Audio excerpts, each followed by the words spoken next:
Hi, and welcome back to another exciting episode of Yogi's Garage. If this is your first time joining us, welcome. We are in the middle of a 2002 Porsche 911 restoration, and today we're going to be talking about doing some body work and what some of the techniques I'll be using in order to resolve some of the issues in the car. For my loyal subscribers, we're back with Project Pepper. As you guys know, I'm dealing with a rust problem on the passenger side, which is why in a lot of my videos where I'm driving the car, you'll see that there's no passenger seat. That's because the threaded mounts where it sits on the floorboard have rusted out. And so I need to cut out all of the infected or rusted parts and replace it with a donor part. So I've got a lot of things that I need to do in order to get to that point. I need to learn how to do some of that, primarily welding. I've done welding when I was in vocational school in high school for 1 or 2 semesters. And I believe it was a stick welder, but that was back in the 80s, so a lot of things happened in the 80s that I don't remember.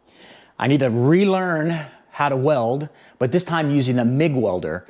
And we're gonna go over the tools and things here in a minute, but that's my plan, is I need to get the rusted pieces out of this car, and most of the pieces you'll see are spot welded in. So that's good, and it's also bad. It's good in the sense because I can separate the welded lapped pieces together without having to do major surgery and cut out an entire infected piece if they're welded on top of each other.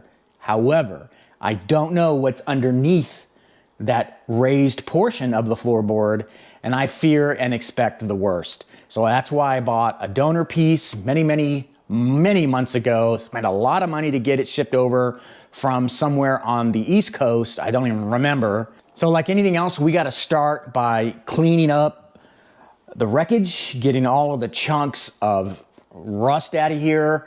And then I'm going to use my grinder to grind off some of the paint and some of the top layer of the spot welds. That way, using my special tool here, we'll be able to knock it out easier. So speaking of tools, this is what we're going to be using.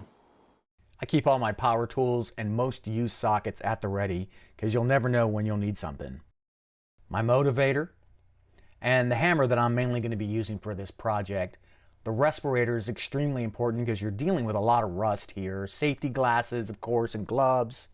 We'll talk more later about the putty knife, but here are the spot weld cutters inside of this box. It's made by Blair. I did pay a little bit more since they are made in America, but I anticipate using these for future projects. My brand new Milwaukee angle grinder, and my DeWalt tool with one of the spot weld cutters installed. Last but certainly not least, this punch will be used throughout the entire project. All right, so as you can see, it's not a whole lot. It's not very complicated. It's just gonna be pretty time consuming, and the spot welding tools that I'm using tend to wear out pretty quickly. So I have 3, I'm hoping 3 will be enough to get through the probably 40 or 50 spot welds that I need to get through. Let's get some of this crap out of here. I'm gonna get my respirator on so I'm not breathing it in, and I'll set you guys up on time lapse and we'll bring you in tight. Here we go. In case you're wondering where all the interior is located, here it is. All the original seats and what's left of the carpet. The rest of the carpet I had to throw out due to mildew. And as always, it goes without saying, I hope, that you want to cover up any delicate electronics, anything that could be affected by flying little pieces of metal that I'm going to be grinding off of this. So I'm going to cover up my instrument cluster, of course, anything else I think that will need it. But other than that, I plan on using a compressed air to just blow all this out once everything's back together. But that's a good little rule of thumb, is to protect your stuff. I'm removing the plastic trim, and this trim, by the way, is what the carpet will attach to. It's not trim that you actually see when the carpet's in, and that is exactly why you need to wear a respirator and cover all of your delicate electronics. One of the tools that I'm using that I didn't mention is my die grinder. I didn't have much luck with that roll lock. In fact, I think I just ruined the roll lock more than I benefited from it. But I ended up using it all the way down to the nub on that roll lock. I do have wire wheel brushes that I end up using here, and it made short work of all that rust. I should have just used that to begin with, but I really wanted to try out my new grinder. I'm thinking that those plastic brackets there that I'm removing are one-time use, because I was unsuccessful with removing any of them. I did find a few of them on the donor part, so I'm thinking that that is true. All right, I think this is good enough for now. Let's take a closer look here, and you can see I marked the spot welds that I could immediately see with a red Sharpie. You know, getting the rust off in the paint may be a good idea, but you know, in hindsight, the paint actually makes it easier for you to see the spot welds than when you polish it up or grind off the paint and primer and all of that off of it. But it's a lesson learned. I may not do that again in the future. But you can take a look at here, and this is some of the damage that I'm dealing with. And I'm hoping that it's isolated to just this little area here so I can repair it. I don't know, but I need to get, like I said, this top portion off. And these are the tools that I'm going to be using to accomplish that. As I mentioned, I purchased a spot weld remover tool. It is a drill bit combo cutout, and it's spring loaded too. Let's see if that comes out, but you can see the idea is to just cut through the top layer of sheet metal and leaving the bottom layer moderately undisturbed. During my practice, you're still going to scar up the underside, but no one's going to see this. It's going to be painted over. Another thing that you'll need is a putty knife, and I'll get into that once I get to the point I need to show you that with a hammer. But the other important part with starting a spot weld remove process is to use a punch like this. And what this punch will do is it will prevent the tip of this bit from skipping, and even the outside teeth will skip on you, and there's really no way of avoiding that. But in order to prevent it from happening all the time, you want to tap, see all the rust that came off, you want to tap the center of the hole enough to where it leaves a nice big dent in the middle of it. That way your bit will skip less. I'm not saying it's not going to skip at all, because it does skip on me, but it will skip less. So I'm going to do all of that around here and then slowly drill out the spot welds. I'm going to start in one corner, and I think I'm going to do myself a favor and start over here on the outside on these here. They look pretty simple, pretty obvious where they're at. And then I'll get some good practice doing these here, and then I can move on and do the other ones. I'm a little nervous, like I said, because I don't know what the floorboard is going to look like. But let's get going. All right, so I have this punch here, punching a couple times to make a nice deep mark. Line the bit up. And you want to make sure you get a drill that doesn't go any faster than about 500 RPM. This particular DeWalt here goes about 480 to 490 on the number 1 setting. And yeah, so I'm just going to get it started here. And just slowly depress until it starts biting. And there. I actually saw the metal kind of move a little bit right there. And some people say that you can actually feel when you get past the first layer of sheet metal and you start tapping into the second one. I haven't had any luck feeling that, but I do see that it did a really good job there. So I'm going to move on to the next one, and then I'll come in with my putty knife and see what I can do here. Oop. Punch, punch, punch.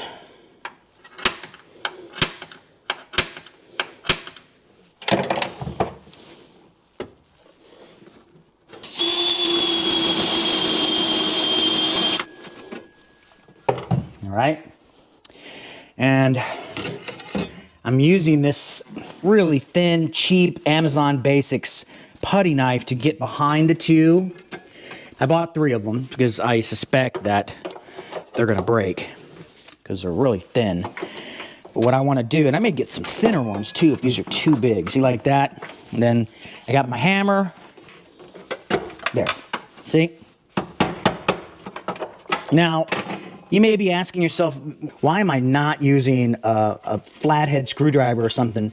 Well, for a couple of reasons. Number one, it would do too much damage and to the car itself. And then number two, I want to get used to using this tool because the donor piece needs to, you know, not be all marred and rippled and bent and stuff, because then I'll just have to repair all that anyway. But you can see that once you get past the weld, it comes right up. Same thing there. So I'm going to keep going down this line and go around and go around here and just slowly take this piece out. By the way, the car is indeed jacked up still from the engine removal, which is why you see me leaning over a whole lot. I end up paying the price for that later, as my back is still killing me today.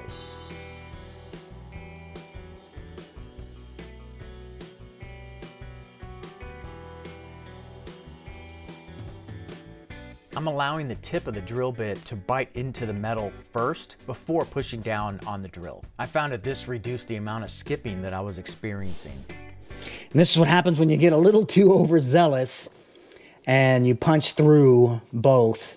That cutter is sharper than I thought. But yeah, so I'll have to just, you know, weld over that once I get the other piece on here. So yeah, you want to be careful and you want to be patient. Right? There's no rushing this. You got to take your time. You want to get these spot welds out without doing that all the time. It's going to happen. Just move on. But yeah, that's where we're at.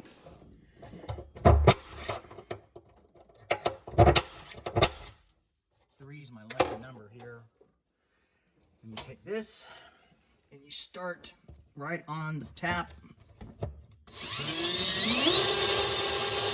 Slowly press down. And it will skip. I'm glad that did that. That will skip. You just start over.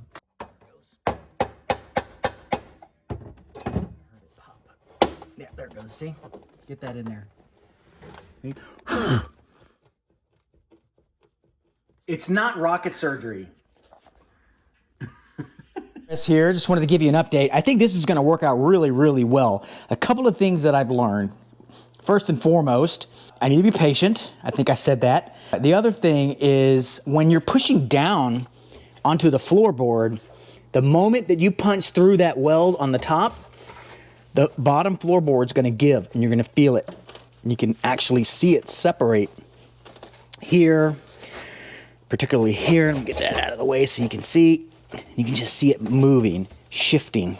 Okay, and then check this out. See, all this part here is almost done. So I'm halfway done, and then this thing will come up, and I'm gonna get the full view of the carnage. All right, and this is the donor part. You may have seen it in some of my previous videos, but since the part that I'm cutting out is really covered in rust, it's tough to see where a lot of the spot welds are, especially in the areas where the seat mounts to the car, here and here. So what I've been doing is I've been coming out here and taking pictures and referencing this because all the spot welds should be in the same relative position. This is all done via robots, so I don't expect this to be some type of, you know, unknown spot weld location. So I got my AP cleaner here to help me clean off some of this area here so I can see if there's any spot welds here in the middle, which I'm certain there are. And then I, of course, can take pictures of it. Right there, it's like 2 spot welds. There's a spot weld here in the back. And let's see. Yeah, see there's a spot weld here and a spot weld here. And looking at this, I think I've gotten all the spot welds out. This is gonna be a tricky area here. I think this is gonna be a tricky area too, because this is, that threaded bolt I think goes through both floorboards. So I'll have to address that. But yeah, so I've got most of the spot welds out. Now I just gotta get the rest of them now that I know where they're located. Let's go take a look. All right, and here is the rusted out piece. So like I said, I can't see the spot weld here in this curved area, but I know there is one because I referenced it on the donor. And again, no spot weld here to be seen, but there is one, and it's should be that area right there. And we saw the other 2 spot welds around the ground point. Here's one, and then of course you can't see the other one, but I have pictures, so I'll know where to get them. But that is almost all of it getting there, but I'm not liking what I'm seeing so far underneath. Wait till you see. Yeah, that's not something you want to see falling off of your car while you have it up on jacks, is a pile of rust. But it is what it is. Look at this. My transmission's under here. I gotta move that out of the way. I'm on my creeper. Oh, look at all that rust. All right, let's take a look at what it looks like from underneath, because I gotta figure out how to get those threaded studs out. So, this, yeah, see, this is bad. I have to see what that goes to. This is good here, but see, these are mount points. Oh, shoot. That right there is a mount point for the transmission, for the support bracket. Yeah, I think. Pretty sure. Look at that right there. So, yeah, so that's bad. Understatement of the year. There's that hole underneath. So you can see that these threaded studs are just, looks like they're just tapped in there. I'm not sure how to get them out.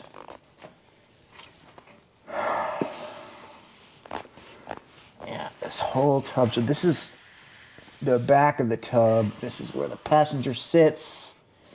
This is where the back 2 mount points are on the other side.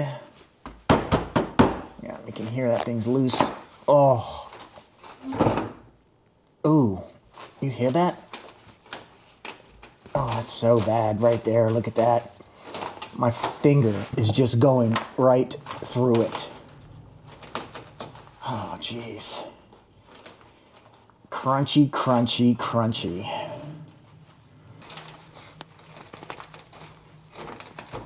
Oh, there it goes. Look at that.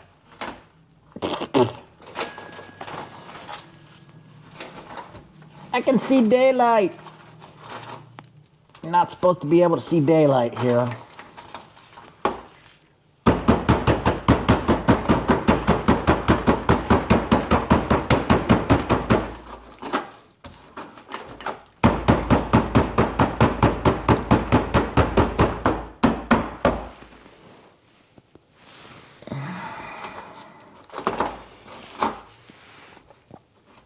Ugga bugga.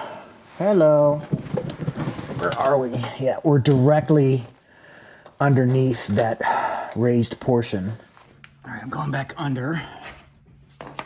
See if I can pop that stud out. Oh, my back. You're leaning over your car like that for hours at a time wreaks havoc on your back. Ooh, so lying down like this is actually quite refreshing. All right, I think that's good. So I think I'm just gonna whack it and see if it comes out. I've got another camera set up so we can see it from the other side. There it goes. Okay. So just like that. Let me just take this bolt out now. My fingers are getting all cut up. See the threads? Because of all the sharp edges on this rust. All right, here we go. Not even sure how we're gonna replace that, but we'll see. There we go. Okay. Yeah, I might be able to preserve that, but I see this whole section right here will probably have to be replaced anyway. So you can see that it's just Yeah, so a couple more spots to drill out, and then I might be able to get this guy to budge.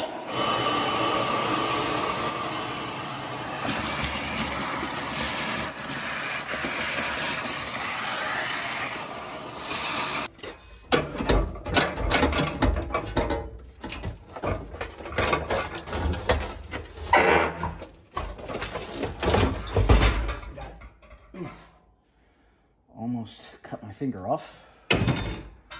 All right, here it is. Holy moly spicoli. Okay. Okay, it's out. It was kind of a bear. I had to get out from underneath that lap pieces of sheet metal. But take a look at what I found.